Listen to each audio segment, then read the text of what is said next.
Hello everybody, I'm MangaKamen, and let's face it, it's been a while since I made a video specifically talking about such a broad topic when it comes to writing tips and tricks and tropes. And sometimes people just don't like what I have to say.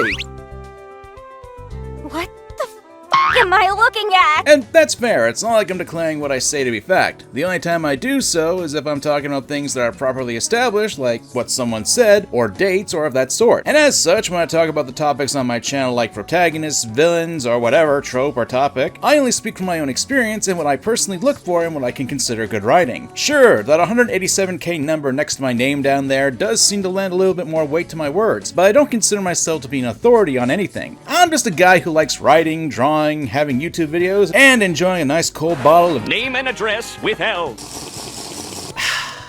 That leads to this video's topic. The writing of women, female characters in media. I've been no stranger to talking about this topic either, and in the past I like to think I've been a rather generalist when talking about these characters. Gotta blame somebody, otherwise it's all my fault. But I have a clear bias, and that's because I'm human. And at the end of the day, when you want to write a lady character, you want to have them be, well, human as well. Oftentimes, when a YouTuber talks about women in media analysis, it boils down to what critiques often do align with what the story is going for and if it's a good fit or not. That doesn't say you need to have everything be so rigid for it to work, but I still maintain that it's on a case-by-case basis. So today, we'll be going over some writing of characters of the female persuasion, strong and weak writing, and what I think can be done to help improve them. Spoilers for the following pieces of media. Let's go, my friends. Can we pretend that airplanes in the night sky like shooting stars? No, fuck off.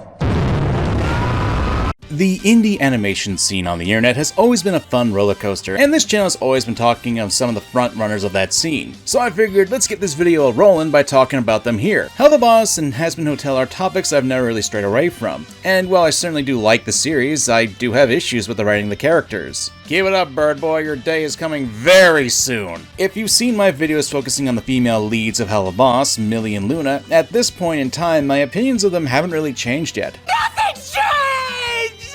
That doesn't mean that they're bad characters, it's just that the two are completely neglected in the writing section, and we don't get a lot of actual characterization for the two. Let's put the cards on the table and cut through the fluff. Regardless of gender, what is it that makes a character really good in writing? It depends on the story, but ultimately, if you have characters who are in a story where development is the name of the game, you want the characters to grow and learn, and you want them to achieve their goals. Millie and Luna, in that regard, don't really have any actual goals. Now, I could be grossly misreading this, which, without these red shades on my face, I'm as blind as a bat. But, from what we've seen in the show, and I need to stress the show, not the outside material or interviews, there isn't a clear goal for these two that is really coherent. I've stressed this before in my videos, especially in my videos about characters like Giorno Giovanna, and maybe someday in the future a video about Jotaro Kujo. They are static protagonists, but they still have goals that make the audience want to root for the characters. Luna and Millie, however, don't have any real goals for them to really achieve. At least none that would actually inspire actual change, growth, or creative writing for them. This isn't a death knell for the characters, but it won't actually make them outstanding female characters, at least in my humble opinion. You can have static characters, and they can be entertaining in certain moments, but that doesn't exactly make them great characters, especially when they don't really have their own aspirations to follow, and that's something you need for more character-driven pieces of media. In contrast, let's look towards another online series. What the f*** am I looking at? If we look towards the main character of Pomni from The Amazing Digital Circus, she's a jester girl who's trapped in a digital world with digital monsters. No, not those ones. Other people who are trapped and have their physical beings warped. Instantly, we're already given a motivation for Pomni, and it's an understandable one. If you're trapped in a weird world where you can't remember your own name and you learn that people who are stuck in this world too long lose their minds and become monsters, it's understandable that you'd want to leave. It's a goal that people can understand and get behind, and this continues on in the second episode when Pomni makes friends with Gummigoo, an NPC who realizes he's nothing but code and doesn't actually have anything now that he thinks about it. Pomni relates to the character and makes friends with him. Gee, I hope nothing bad happens to... Wait, what? Aw, dang it! But here's what makes Pomni a much more intriguing character, and that's because she has an actual motivation and a goal that ties into her actions, personality, and allows her to find common ground with other characters. When you have a cast of characters, you need to be able to consider the relationships that can be made and how that ties into the motivations of the character, especially when it comes to long-term goals. After all, if they have a goal, it will affect their actions and how they want to get about it. Now, there are two things we can bring up. The first is the obvious counter-argument that can be made about my comparison with the characters of Hell of a Boss in The Amazing Digital Circus. And that's the fact that Pomni is the lead character of The Amazing Digital Circus. Meanwhile, Luna and Millie are secondary protagonists, at best. That is a fair counter-argument to make. After all, main characters naturally should be the ones that get the most development, the most screen time, and of course, get the story mostly focused around them. Well, decently written ones anyway. And yes, secondary protagonists are exactly supposed to take the reins from the main character, but that doesn't mean you can't give them their own goals, aspirations, and motivations.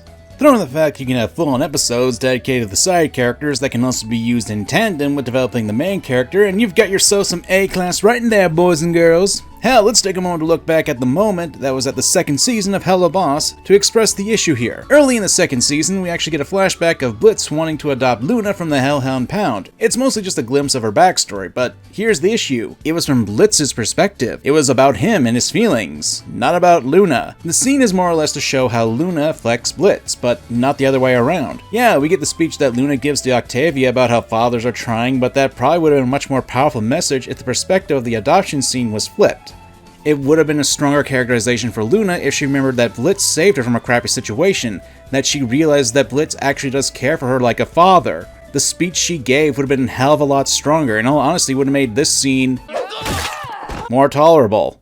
And if you did that, you can establish characterization for both Blitz and Luna, all the while having the focus be on Luna while fleshing out her character at the same time as Blitz is. Again, most people probably say things like, "Oh, but they're not the main characters, Blitz is," and you are correct. But that implies you can only have development for the main character, and that other characters can't get it. There's a difference from having a focus on the main character whilst developing your side cast. Believe it or not, but shows and media for ages have been able to juggle development of multiple characters and still be successful. And I don't believe that being an indie project is a good enough excuse of deflecting this form of criticism, especially when writing quality doesn't need great funding to be great. There's another aspect I need to bring up. The other secondary characters in Hell of a Boss got more development and characterization before the main crew. Fizz and Ozzy are two examples that I'm leaning towards here. Don't get it twisted. I feel that there was some careful thought put into them, and they do relate pretty well to the story of Blitz and Stolas. But my issue is more to the point that their development was pushed to the forefront before any real character establishment for the rest of the core characters of IMP were made. This isn't me saying that the writing in Hell of a Boss is terrible, but when you look towards the writing of the female characters, it really comes off as weaker than it should be. There are things that could be done rather easily to make the writing for them strong and not take away from Blitz's characterization development. But hey, that's just my thoughts on that, and we've got the rest of the video to get through. What's next on the agenda? Oh, ain't this gonna be a kick in the head?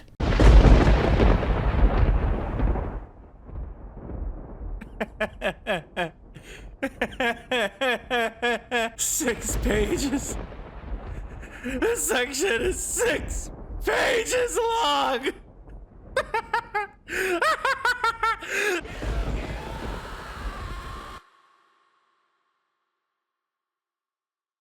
Once again, we're diving into topics that I've actually talked about on this channel before, since I'm sure a good number of folks who have been with me since the last few years are familiar with my series, The Problem of Yu-Gi-Oh! Girls. I kinda stopped after 5Ds for a few reasons, the first being the views on that video didn't really pan out, and secondly, the next series after 5Ds was...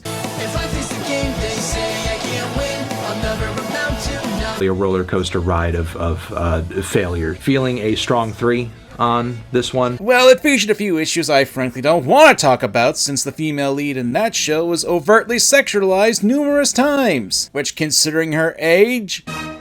yeah, that's a big frickin' issue! Granted, I'm not opposed to resparking the series again, especially since one of the characters I'll be talking about here, I do want to talk at length with the issues surrounding her character. It could be used as a means to fill an entire 20 or 30 minute video on their own, but we'll be talking about a little bit about it now. So if you're interested, put in the comments, get your game on! And if we manage to get to 5k likes in this video, I'll gladly bring the series back. I have been a fan of Yu-Gi-Oh! Since its inception, and while I do have issues with the writing for some things in the show and manga, I do like to think that a good portion of the writing choices are positive. So you've got a dweeb army.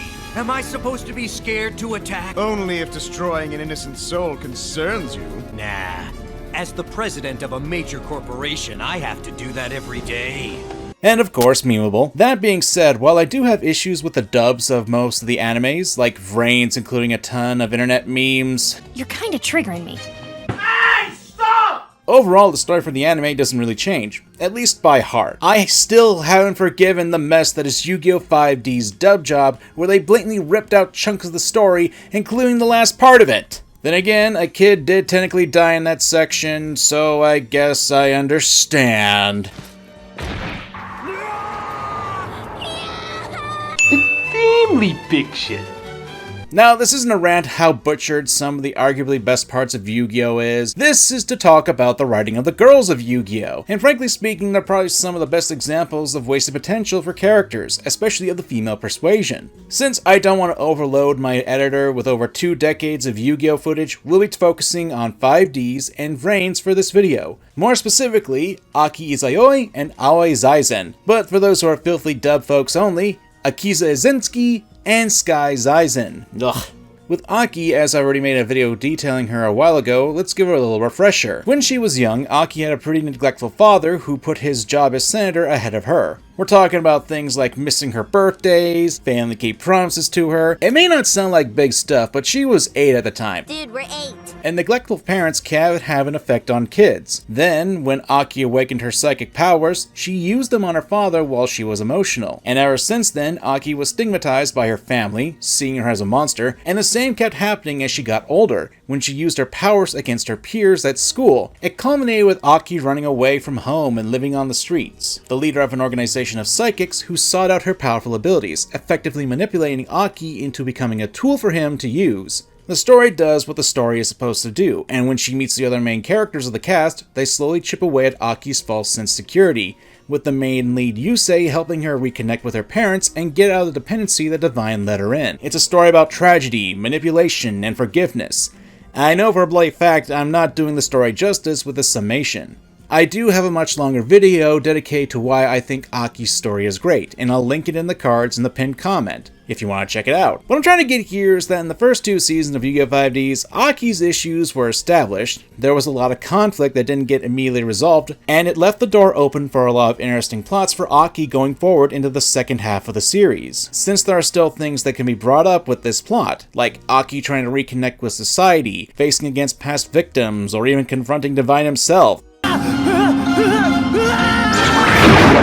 Don't worry folks, he actually survives that. The art book tells us so. Now you may be wondering, why am I bringing this up? If I think Aki's story is handled well, why the hell am I bringing her up in this video where I'm talking about terrible things about female characters? It's because in the second half of the series, she is wasted and any potential story beats were shoved to the side. She's literally called a bench warmer in the credits of the bloody show too. I understand that there were some issues with the original voice actress of Aki going on honeymoon at the time, but I don't really believe that could have had too much of an effect since animation isn't done weekly. This isn't South Park, it's anime. On a side note, I do enjoy the performance of Ayumi Kinoshita. And fun fact, she was a member of 2 separate Super Sentai teams. Awesome. Back to Aki, the writing for whatever reason pushed her out of the spotlight since Season 3 had more of a focus on the big 3 characters of Yusei Fudo, Jack Atlas, and... Crow Hogan. Ugh. Your day's coming soon too, Crow. Man, I seem to have something against these bird-based characters. What's up with that? At the very least, Aki had an interesting character and story before she was shelved and was competent as well. I can't say the exact same with Aoi, so a little context for you guys, this is going to be a bit condensed of her character. Aoi Zaizen, aka Blue Angel, aka Blue Girl, aka Blue Maiden, yeesh, why not get several other alt accounts, why don't you already? You fool! I have 70 alternative accounts! She's a young girl who has established herself as an online pop idol, known as Blue Angel. Otherwise known as a celebrity duelist. At best, think of her as a VTuber centered around the card game Duel Monsters, which, considering Blue Angel's design, yeah, I can see her as being a VTuber. There's a lot to go into concerning her past, but that'll be for the longer Blue Angel video I'm actually planning if we actually get to it, so for the purposes of this, let's focus on just the beginning part. I'm not going to go into all the issues I have with Aoi. That's for the big one down the line. But early in this series, Aoi had a bit of a selfish tendency. She wanted to prove herself that she could defeat Playmaker, the main protagonist of the story, going so far to publicly demand a duel from him, even though she knows he has little interest in fighting anyone who isn't a part of the major antagonists at this part of the story, the Knights of Hanoi. She just decides they're going to duel. When you think about it, it's weird because prior to this, there were only 2 interactions between Blue Angel and Playmaker that were, 1, he saved her, and the second time was him outright saying he doesn't want to duel her. You may be wondering, what's the point of this? Well, it's to take an AI that Playmaker has and impress her older brother, Akira. Even though her older brother explicitly tells her not to do that because of his position as a top manager of SOL Technologies, and if something were to go wrong, like Ao's identity as Blue Angel to get out, that caused issues for him. She still goes through with the plan, and I want to point out that's not an issue in and of itself. A character is allowed to make selfish decisions, so long as they learn from the mistakes they made. It's a good setup for characterization and points out major flaws with Aoi as a character. She lacks understanding of other people. Aoi expects Playmaker to just accept her challenge, and she expects her brother to just become impressed with her being able to take back the AI for him. She needs to earn Akira's brotherly love. And no, not that way, freaks. And Playmaker is the opponent that she needs to beat to earn that love. Those are what Aoi expects these two to do, because in her mind, that's what they are. They have roles they need to play. But that comes from a lack of understanding them as people, since Akira does love Aoi as a sister, and because of her actions to do this, well, it frustrates him. It's entitlement, and when Playmaker actually does show up to face her challenge, she says, "Entertain me more." Again, this isn't a problem. Characters whose ego needs to be fulfilled will do mistakes and won't realize it until the end. It's why in their first duel, Aoi realizes that her tactics were actually being used by Playmaker as a means to an end. It breaks her down because Playmaker's not doing what he's supposed to do. Lose to her. He's supposed to lose. Aoi wants to defeat Playmaker to tell herself that she's great, and it's because of this that a lot of consequences are not only for her, but Playmaker and her brother too. She gets knocked out and put into a coma. Playmaker is tortured, and her brother loses his position that he needed to provide both him and her with their lifestyle. It was because of this challenge that Blue Angel put a target on her back from the Knights of Hanoi, and I like this. It has the setup for a character to learn from their mistakes, realize they screwed up because they were being selfish and had caused pain for not only themselves but for others. Someone they loved and someone who ultimately had nothing to do with them. We see a flawed character like this, and they create such dire consequences not only for themselves and others, it shows they have issues. But they're not above redemption and are given a chance to improve upon themselves as a character. That's what's supposed to happen anyway. Hell, another character named Emma actually calls her out on this. 自分の行動に責任が取れないのならブルーエンジェルなんてやめた方がいい。そして自分が幸せと思うことだけをすればいい。そうすればもうこれ以上周りを巻き込んで迷惑をかけることもないからね。あなたの本心が聞けてよかったわ。じゃあね、ブルーエンジェル。財前葵さん。 God, I love Emma, second best Yu-Gi-Oh girl of all time. Fight me! And it's great, because it calls out the selfish behavior of Aoi, and it points out that her actions did have consequences. This is supposed to be a turning point for the character, and it's reinforced when Blue Angel duels against another opponent in the same set of episodes. And it shows that her victory actually helps out quite a few people who are trapped in the online space. And the words of the opponent can lend credence to her changing her selfish ways. That's what's supposed to happen, right? Let's fast forward to another prominent duel. Blue Angel versus Spectre. Now, Spectre is a creepy character and honestly became a fan favorite since he was a pretty good duelist too and had a lot of emotions going on. However, the big issue is that despite the consequences of her actions for her selfish behavior earlier in the series, despite being called out by Emma, despite learning that she's capable of dueling for other people and herself at the same time, and despite this line right here... これまでの戦いで気づかされたわ。人に期待されて戦える人はみんなのために戦っているのと同じって。だからこれからのブルーエンジェルはみんなのために戦う。 She regresses. The duel against Spectre turns into a duel all about her, her revenge, the Blue Angel moniker, and obviously the survival of herself since if she loses, she'll become Data. And it goes into her being unable to understand others. In this case, Spectre, since there's an attempt to analyze each other through their dueling, with her believing that she can save him in the process. それを物語っている。あなたは私と同じ孤独の中で愛を求めるあなた。そして ブルーエンジェルの青は究極の愛。あなたはそんな青い愛を求めている。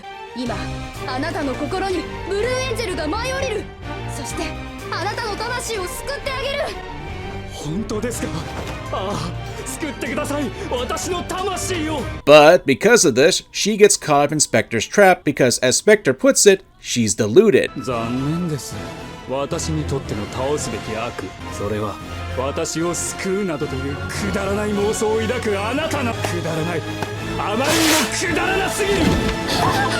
I do understand that the change in people takes time, and this is the first season of Yu-Gi-Oh! Reigns, but when you have such a drastic consequence for a character early on, and have such dramatics and callouts on the selfish behavior, I'm not gonna lie, it leaves a bit of a sour taste in my mouth. Especially since the ending for the character, well... there's a reason why this was a memeable image back in the day. It's a little much though. And more so since it's supposed to be a build-up of the threat of Spectre as a character, at the expense of Blue Angel. It's not the worst writing, but there's more to be coupled with this. So you might be hearing more about this topic in my Blue Angel video down the line, but I spent about 13 minutes on this section, and we've got other characters I want to talk about. We've been duped! Duped! Bamboozled! We've been speckledorfed! That's not even a word, and I agree with you. If you've noticed a small trend in this video, congratulations! You're a hell of a lot smarter than I am. But really, one of the goals of this video is to showcase that the writing of women characters can have the same issues as the writing of male characters. The issues of writing aren't a one-size-fit-all, but that doesn't mean general issues cannot be spotted or improved upon. That being said, there are going to be issues with male and female writing that are going to be unique to the character's gender. Somewhat. You can still have similar plot beats, but that doesn't mean you can have plot beats that are aimed at ladies and have a focus on them. Sometimes good, other times bad. Metal Gear Solid and Rising. I'm gonna be honest, I do owe a lot of this series for this channel, mostly with Metal Gear Rising for obvious reasons. Now, Kojima has been criticized for how he portrays women in his games. Quiet is probably one of the most discussed characters in recent time that garnered a lot of controversy because of her design and her need to not wear as many clothes so she wouldn't suffocate.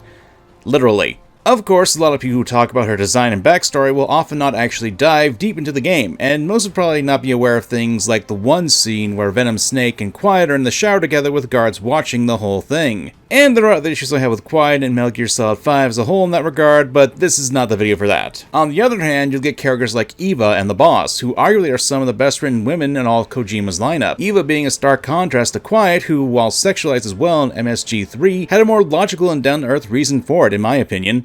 She was a female spy, and typically in fiction, they use their looks and charm to get what they want.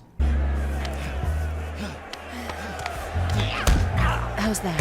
Plus, there was more of a connection to the main character, Naked Snake, and was used to convey an actual relationship between the characters. I don't say this to put down Kojima's writing. Yes, I have issues with his style of writing, but on the whole, I tend to enjoy his games for what they are, and typically I can endure whatever faults are in most of his games. Most of the time. Which brings us to Rose. In Metal Gear Solid 2, Rose was introduced as one of our contacts in the game, as well as the significant other to Raiden. This was used to basically prompt Raiden to continue the mission, especially since later on we learned that Rose is being held hostage by the actual antagonists of the game, the Patriots. Of course, before that point, she was actually a spy for the Patriots before she was taken hostage, and even told Jack that she was pregnant with his child. Hooray! We're getting ahead of ourselves here, but we need to establish these facts since it's important for what I want to talk about, especially since Rose works well in Metal Gear Solid 2 to help make Raiden work as a character. In MGS2, Raiden is supposed to be a representation of the player, especially when Rose tries to get him to open up about his past. Whenever Rose prods into Raiden to open up to her,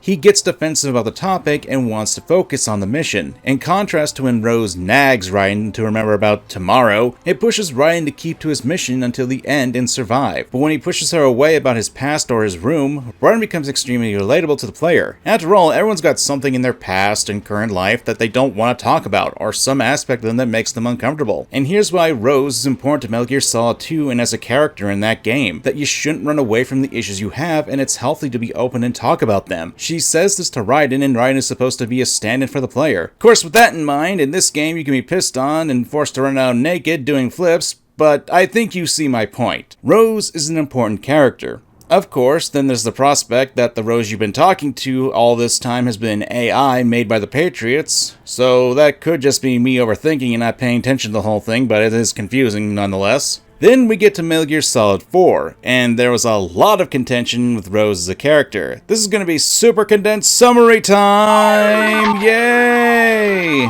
In Metal Gear Solid 4, in order to protect Rosemary and John, Raiden's son, Raiden was told that Rosemary had a miscarriage. Rose married Roy Campbell and pretended that John was his kid, all to make sure the patrons couldn't go after them and use them to manipulate Raiden. And it was because of all this that there was a perception of Rose being a monster. Hell, one of the most popular videos of Metal Gear Solid 4 brings this up. So if you think about this for 2 seconds, this is incredibly contrived and Rose is a fucking monster. Campbell too. So back in Act 2, when Rose explains what happened between her and Raiden, she doesn't actually lie. All she says about their son and Roy is that the baby hadn't been born yet and that Roy was so kind to me. But now we know that Raiden believed that Rose had a miscarriage and that she married Campbell. So here's a revised timeline of events. After the Big Shell incident, but before the child was born, memories from Raiden's time as a child soldier began to resurface and he became unstable. He started drinking, he stopped coming home, all kinds of tragic stuff. At some point in here, Rose got close with Campbell. Also at some point in here, Raiden took on the mission of saving Sonny from the Patriots, which means that he was communicating with Eva. So while Raiden is struggling with PTSD and alcohol abuse, Roy approaches Rose and says, "Hey, you know how you're currently bearing Jack's child? Here's the plan. We're gonna tell him that his son is dead. And then you're gonna pretend that you don't love him anymore and stage a fake marriage with me. We'll do this to protect you and your son from the Patriots." And she said, yes. Now that sounds pretty bad, right? And I agree with this assessment because it's really messed up, especially considering that there are a lot of holes with this, like how apparently the Patriots seemingly have eyes and ears everywhere and apparently wouldn't be aware of the son being born or miscarriaged. Then Raiden just forgives her in the deception, and just like that, everything's good! Happy ending for Raiden! Except Raiden got gaslit in a time that he was regressing and doing destructive tendencies and was essentially lied to by the person who he loved the most. Of course, there's a defense, since there's an excerpt in the game's database that basically has one line of dialogue that seemingly explains all this away. Campbell and Rosemary had no means of telling the incommunicado Raiden the truth, so he was left to hear the cover story through a shared acquaintance from his US Army days. Now, besides the fact that to me this comes off as using a band-aid on a cut like this,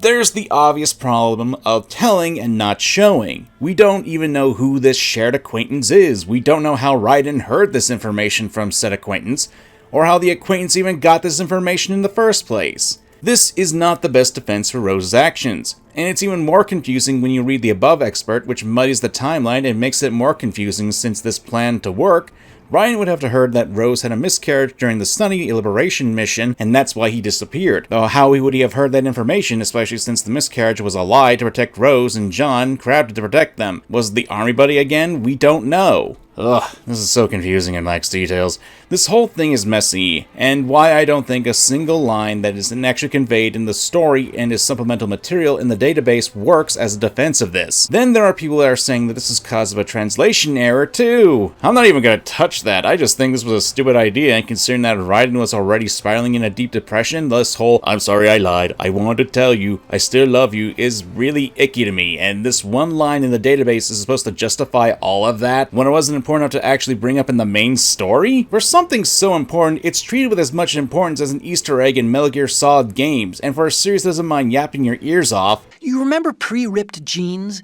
Manufacturers thought that just because people loved old, broken-in jeans, they would want to buy new jeans that looked old. So they purposefully...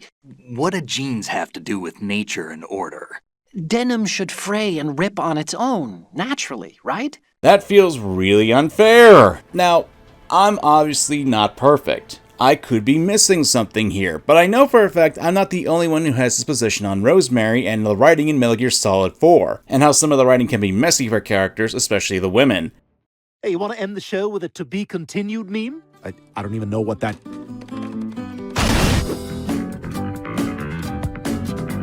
Another prominent writer who's been criticized in the past for his writing of women would be Araki. That's right, the same writer of JoJo's Bizarre Adventure, and it's to the point where there's a quote of him saying that he's not so good at writing women. And I'm not gonna lie, there are some prominent examples of the writing of women in JoJo that is kind of weak. Jotaro Kujo's mother, Holly, is essentially written to be so weak that her own stand will kill her and is used to push the plot forward. Even her son before then, well... Shut up!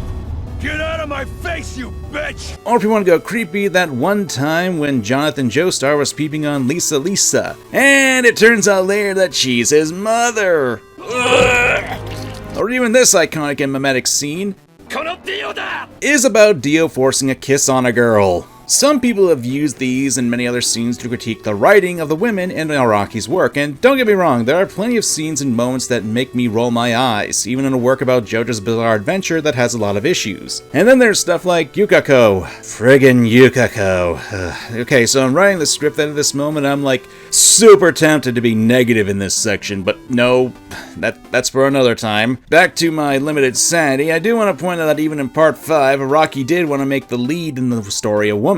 I mean, a woman who looked like a man, but he thought that would still be an optimal choice there. But alas, in part 6, it was Jolene Yugioh that really showed that Araki could write dynamic female characters who are just as, if not better, than the male characters. And the thing is, she's not really a typical girl you see in anime and manga, but she's also due to the fact that she feels like an actual character who grows within the story she's in, and it's spurred by her relationship with her father, Jotaro Yugioh. Our story begins when Jolene gets tricked by her boyfriend to take the blame for a hit and run, so she could get thrown into the slammer. All to lure out Jotaro Yugioh to the prison so the main antagonist, Pucci, could use his powers to steal not only Jotaro's stand, but also Jotaro's memories to fulfill Dio's dream of attaining heaven.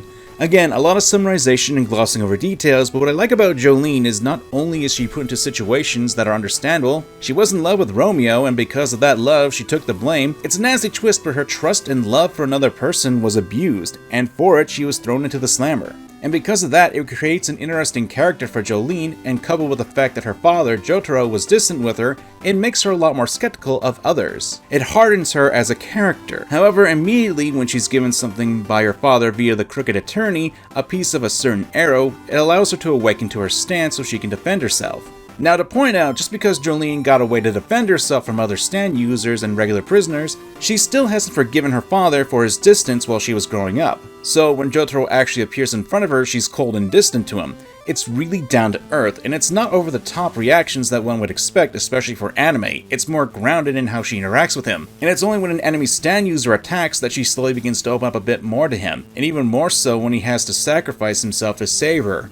While she does hate her father, Jolene doesn't want him to die, and since he's in the position he is because of her, she wants to save him. And thus, Jolene takes a more proactive role in the story, which is something you really want to see with characters, especially female characters. She doesn't start off as a badass or becomes one at the moment she steps in jail. In fact, we actually watch as she learns from her time in jail, becoming tougher and using her stand in creative ways. Throw in the fact that Jolene does what she does in order to not only recruit other powerful stand users, but she's also shown to be kind, especially when you consider Foo Fighters, which was a bunch of plankton that managed to acquire sentience and tried to kill her. My point is that Jolene is a fleshed out character and is probably one of the more developed main characters of JoJo, especially for the female persuasion. I want to round out this video by talking about a game that I'm currently in the middle of making a script about. It's a game that I do thoroughly enjoy for the most part, but there is a big issue with it, and it's something that otherwise I found to be a great game that I do recommend. Lost Judgment.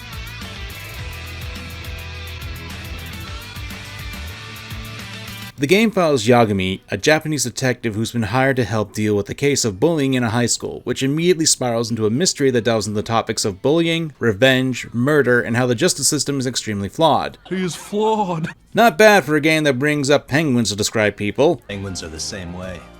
You ever seen a flock of them hesitating to take a leap into the sea? One takes the first plunge and the others all start following after him. The first penguin, you say? It's a fascinating term for a display of bravery. I've heard it said that overseas in America, the first penguin is a symbol of respect. That and the gameplay is addictive and the scenes are insanely memorable. What? Holy shit! And any game that you can have a dog be a special attack is an instant winner for me.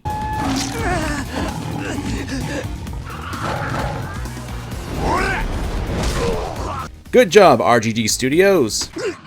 So, what's wrong with this game, and what does it have to do with women writing? Well, there's a character named Sawa Sensei. She's a teacher that you meet early on in the story, and she has a connection to the major mystery of the game, and it's part of our job to interrogate her. So far, so good, right? We got a character who's integral to the plot, has information that we need, and when she's threatened before we can talk to her about it, it makes it harder for us to figure out what's going on, and thus find that there's more of a web of mysteries going on. And then she gets killed. Huh? I want to make it clear.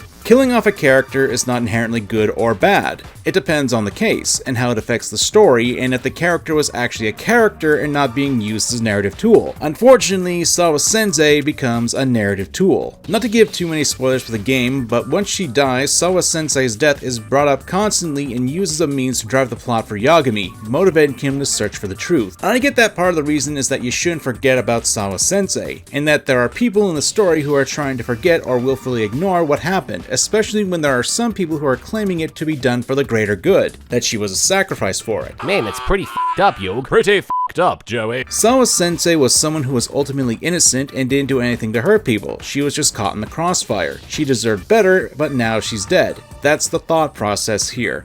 It also makes sense for Yagami's character, since in the first game we learned that Yagami was an attorney who really did try his best for those he thought were innocent, and he's all about putting people in jail who take another person's life. And in that game's intro, Yagami tries to atone for the mistake of an innocent girl who died because he defended someone in court. I'm not gonna go full details on that here, let's just say I see the reasoning, but there are a lot of issues. Plot-wise, Sama was a minor character. I do understand her importance to the plot, but there should have been more of a character, and having Yagami at least attempt to know her outside the constant pursuit of details of the mystery. If there was a means of actually establishing some kind of friendship or fleshing out her character as it stands, I didn't really care for her as a character, and yes, her death was bad and tragic, but with her name being used by Yagami to highlight the issues against the antagonists, it really comes off as hollow. It's the card that Yagami plays every time he's in an argument with the antagonist, which to explain, they kill bullies that have pushed kids to death. It's disguised under the idea of true justice, since those bullies actually got away with their actions that pushed their victims to the great big S word. And here's the thing, while I don't appreciate Yagami using Sawa as a counter every single time since it uses her as a tool, using Sawa as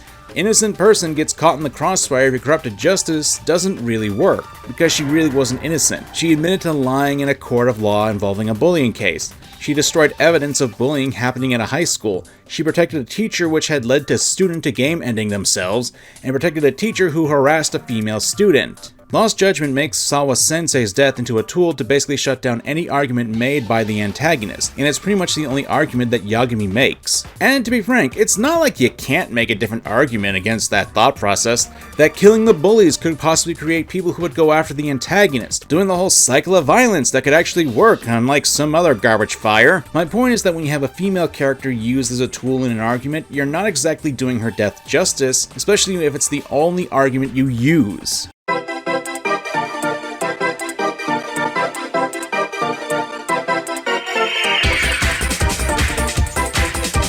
When we talk about female characters, there's a misconception that you need some special training, or there's a specific trick to it, or you can't be a man and write women, except you don't. Don't get me wrong, there are some stories that definitely can be viewed as gender specific, stories about mothers, daughters, sisters, etc. that are just scraping the surface of that, and yes, having experience in what you're writing is necessary in some degree, but that doesn't mean you need to have all that stuff.